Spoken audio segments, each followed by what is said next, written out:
کھانا میں نہیں کھاؤں گا، میں بڑے گھر کا بیٹا ہوں۔ قید میں اگر جیل میں جا کے ایسا کوئی بولے، پولیس والے کیا بولتے ہیں؟ تمہارے باپ کا گھر نہیں ہے، یہ جیل خانہ ہے، جو مل رہا ہے کھانا ہے کھاؤ، نہیں تو اٹھا کے لے جاتے ہیں۔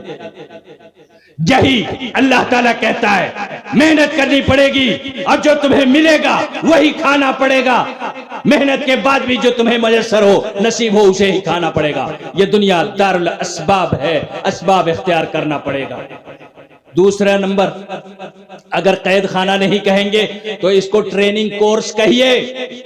آدم، جنت میں رہ کے تم نے میری نافرمانی کی، اب تمہارے جسم کو ضروری ہے کہ اسے ریپیئر کیا جائے، یہ فالٹ ہو گیا ہے۔ میں نے نئی بائک خریدی اور اس کی جو ٹینک ہے، پیٹرول ٹینک سے پیٹرول چو رہا ہے، فالٹ، بریک صحیح سے نہیں لگ رہا ہے، فالٹ، کوئی خرابی آ گئی ہے، بریک صحیح سے نہیں لگ رہا ہے، تو کیا کرتے ہو؟ لے کے جاتے ہو ورکشاپ میں اور جا کے وہاں اس کی ریپیئرنگ کرواتے ہو۔ اللہ تعالیٰ نے کہا آدم تمہارے اندر یہ خرابی آ گئی ہے، فالٹ ہو گیا ہے، تمہارا بریک نہیں لگا، جس درخت کے پاس جانے سے میں نے روکا تھا تمہارا بریک کیسے فیل ہو گیا؟ وہاں پہنچ کیسے گئے؟ تمہارے اندر فالٹ ہو گیا ہے، تمہاری ورکشاپ میں مرمت کرنی پڑے گی، سیانہ ریپیئرنگ کرنی پڑے گی۔ یہ دنیا ریپیئرنگ کے لیے ورکشاپ ہے، میکینکی کی دکان ہے، یہاں ریپیئر ہونا پڑے گا۔ آدم علیہ السلام آئے اس دنیا میں اور خود کو ریپیئر کیا، فَتَلَقَّى آدَمُ مِن رَبِّهِ كَلِمَاتٍ، جب خود کو ریپیئر کر لیا اللہ نے ان کے دل میں دعا ڈالی تو وہ دعا انہوں نے کہی، ربنا ظلمنا انفسنا وان لم تغفر لنا وترحمنا لنكونن من الخاسرین۔ اے اللہ ہم نے بڑا ظلم کیا ہے اپنے نفس پر، تو معاف نہیں کرے گا تو ہم خسارے میں ہوں گے۔ لہذا اللہ تبارک و تعالی نے انہیں معاف کر دیا اور پھر اپنے پاس بلا لیا اور جنت کا حقدار قرار دیا۔ یہ دوسرا تھا، اور تیسرے کے لیے میں کسی اور موقع پر چھوڑ دیتا ہوں۔ جی ان کو دیجیے نا جی، یہ ہمارے شیخ ہوا کریں آپ کو نہیں، ہمارے شیخ، اللہ تعالیٰ آپ کے اس دان کو قبول فرمائے۔ یہ 500 روپے شاید انہوں نے دیا ہے۔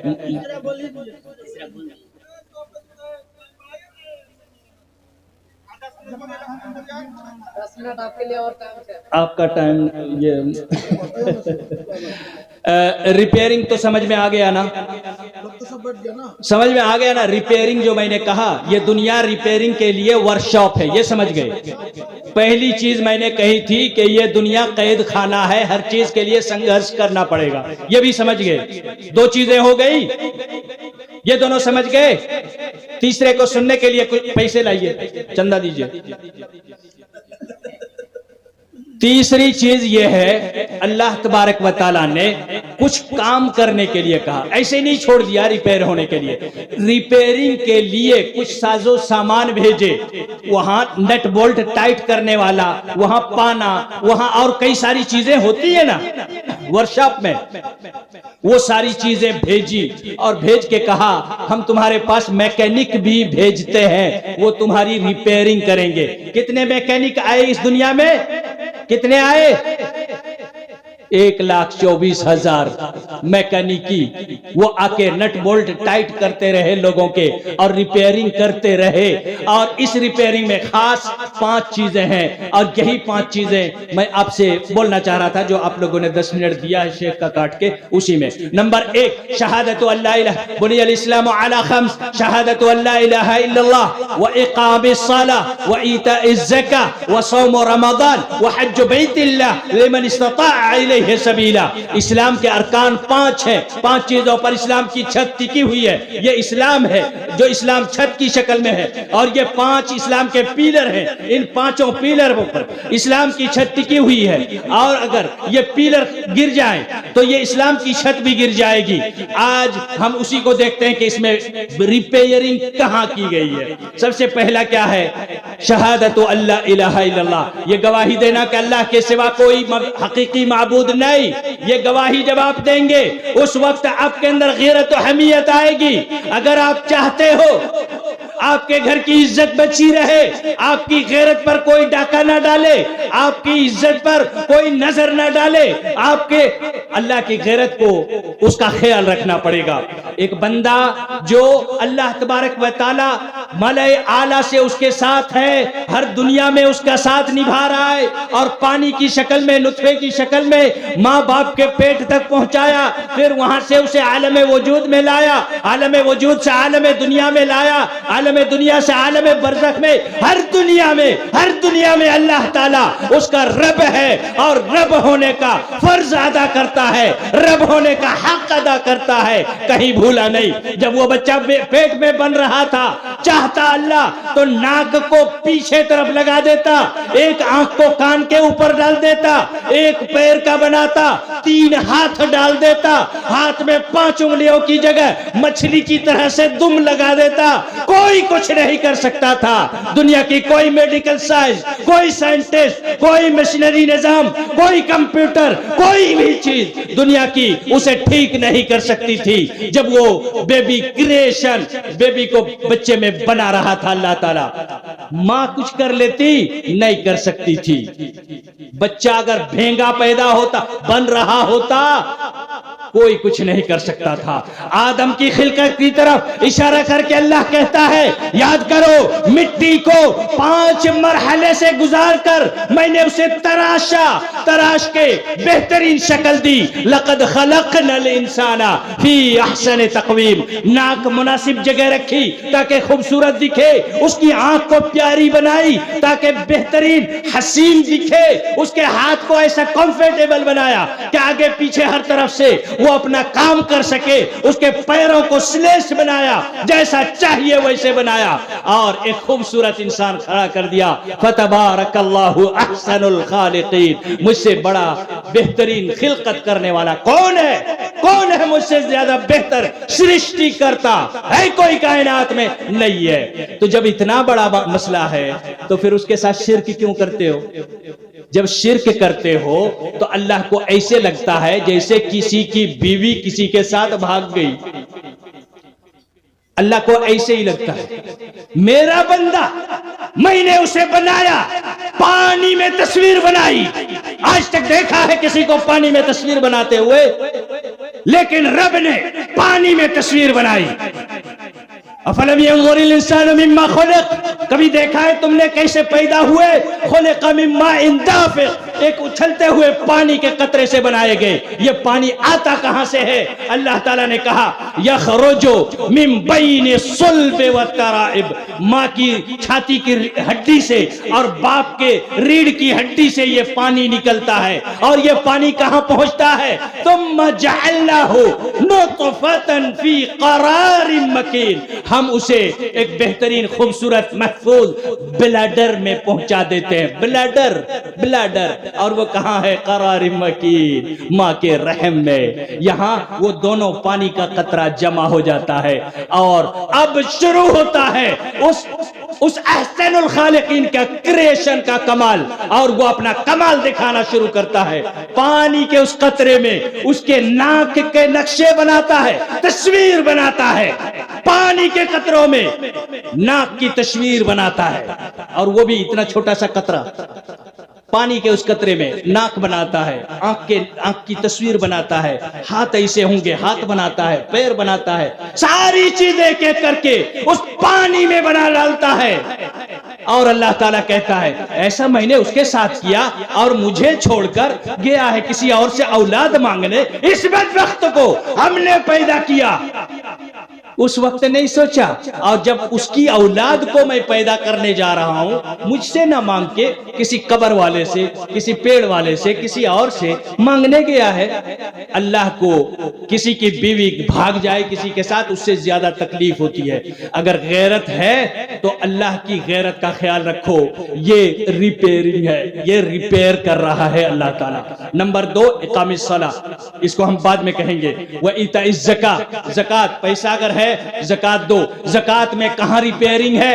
یا ایھا الذین آمنوا لا تبطلوا صدقاتکم بالمن والاذى كالذي ينفق ماله رئاء الناس ولا يؤمن بالله واليوم الآخر.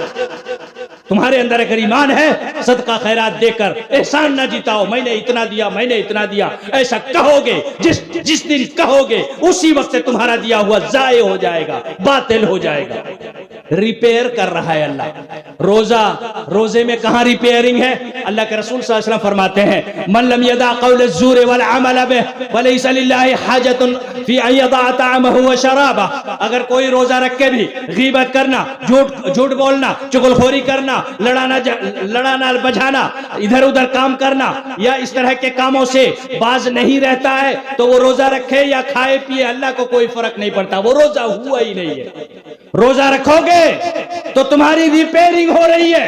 جھوٹ چھوٹ جائے گی، غیبت چھوٹ جائے گی، چغلخوری چھوٹ جائے گی. جتنے اخلاق رذیلہ ہے، جتنے برے اخلاق ہے، کوکرم ہے، وہ چھوٹ جائے گا، ریپیئرنگ ہوگی تمہاری. اس لیے کہا روزہ رکھو. اس کے بعد حج عمرہ کے لیے جاتے ہو، اللہ تعالیٰ نے اس میں بھی یہی ریپیئرنگ رکھی ہے. فمن فرض فیہن الحج فلا رفث ولا فسوق ولا جدال فی الحج. حج میں بھی یہی ہے.